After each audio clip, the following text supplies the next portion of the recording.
పరిణామం.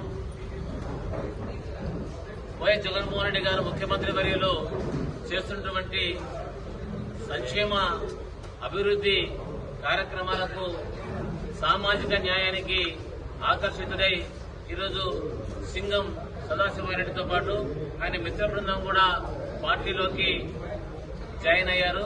వారందరికీ శుభాకాంక్షలు.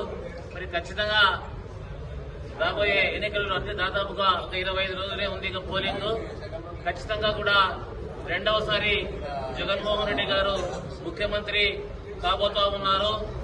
వైఎస్ఆర్సీపీ పార్టీకి రెండోసారి అధికారం కట్టబెట్టడానికి ఈ రాష్ట్ర ప్రజలు సిద్ధంగా ఉన్నారని చెప్పేసి కూడా తెలియజేస్తూ మన అనంతపురం పార్లమెంట్ లో కూడా 7 అసెంబ్లీ స్థానాలు, ఒక పార్లమెంట్ స్థానం మొత్తం అన్ని కూడా వైఎస్ఆర్ కాంగ్రెస్ పార్టీ కైవసం చేసుకుంటుందని చెప్పేసి కూడా తెలియజేస్తా ఉన్నాం. ఇదంతా కూడా కేవలం ముఖ్యమంత్రి జగన్మోహన్ రెడ్డి గారు చేసినటువంటి సుపరిపాలన వల్లనే సాధ్యమైందని చెప్పేసి తెలియజేస్తా ఉన్నాం.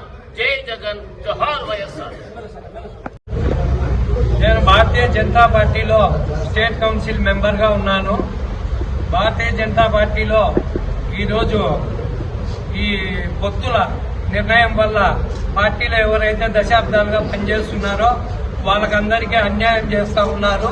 ఈ కారణంగా నేను పార్టీకి రాజీనామా చేసి వైఎస్ఆర్ కాంగ్రెస్ పార్టీలో చేరడం జరిగింది. జగన్మోహన్ రెడ్డి గారు కుల మతాలకు అతీతంగా, ప్రాంతాలకు అతీతంగా, పార్టీలకు అతీతంగా ప్రజలకు సేవ చేస్తున్నారు కాబట్టి రెండవసారి కూడా ఆంధ్ర రాష్ట్రంలో వైఎస్ఆర్ పార్టీ అధికారంలోకి రావాలని ఆ దిశగా మేము కూడా మా వంతుగా కృషి చేస్తామని సందర్భంగా తెలియజేస్తా ఉన్నాం. రానున్న ఎన్నికల్లో రాష్ట్రమంతా కూడా పర్యటించి జగన్మోహన్ రెడ్డి గారి కార్యక్రమాన్ని ప్రచారం చేసి అధికారంలోకి తీసుకురావడానికి మా వంతు కృషి చేస్తామని తెలియజేస్తాం.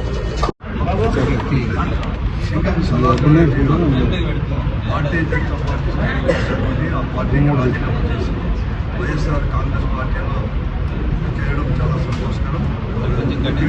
అందరూ కూడా ఆహ్వానిస్తున్నాం. ఈ రోజు నుంచి వైఎస్ఆర్ కుటుంబ సభ్యులు పైగా ఉన్నాడు.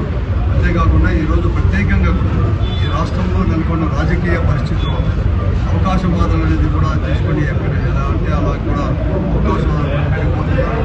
అంతేకాకుండా 2014 నుంచి 19 వరకు కూడా ఈ రాష్ట్రంలో ఈరోజు ఎవరైతే పొత్తులు పెట్టుకున్నారో, కూటమి ఏర్పడ్డారో ఆ రోజు కూడా వారి మూడు పార్టీల ఆధ్వర్యంలో కూడా ప్రభుత్వం కూడా ఏర్పడింది.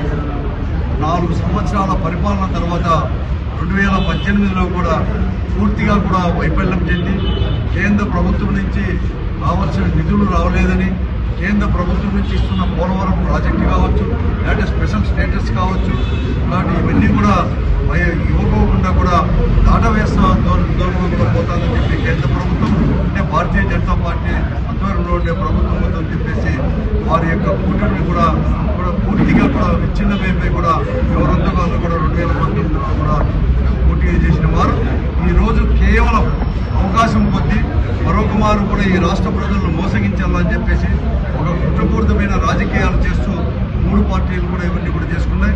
దానికి వ్యతిరేకంగా కూడా ఈరోజు కూడా అటువంటి అవకాశవాదానికి వ్యతిరేకంగా సదాశివరెడ్డి గారు కూడా పార్టీకి రాజీనామా చేసి ఈరోజు కూడా చేస్తూ ఉన్నారు. ఈరోజు చెప్పాల్సిన అవసరం కూడా ఉంది. భారతీయ జనతా పార్టీ వారు కానీ వారి నాయకులు కానీ కాబట్టి ఈ రాష్ట్ర అధ్యక్షుడు వాళ్ళు పురంధేశ్వరి గారు కూడా 4% రిజర్వేషన్లు అనేది కూడా పరిశీలించాలని చెప్పేసి మొన్ననే 3 రోజుల కింద కూడా ప్రకటించడం జరిగింది.